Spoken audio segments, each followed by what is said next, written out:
પંચમહાલ લાભી ગામમાં 1 કિલોમીટર પાણી કાપી 108 ટીમ ગર્ભવતી મહિલાની મદદે પહોંચી.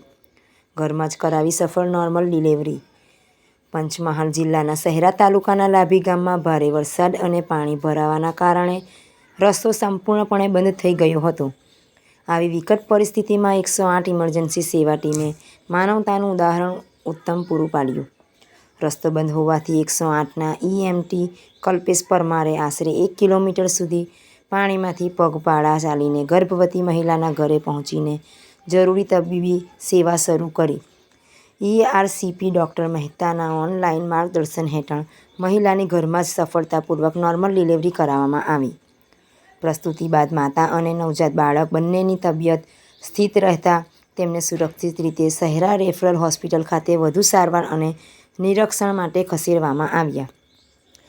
આ સમગ્ર કામગીરીમાં EMT કલ્પેશ પરમાર અને 108ના પાયલટ નરેશ પ્રજાપતિએ ફરજ નિષ્ઠા, સાહસ અને માનવતાનું અનોખું ઉદાહરણ પૂરું પાડ્યું, જેની સ્થાનિક લોકોએ પ્રશંસા કરી છે. રિપોર્ટર પ્રિતેશ દરજી, પંચમહાલ.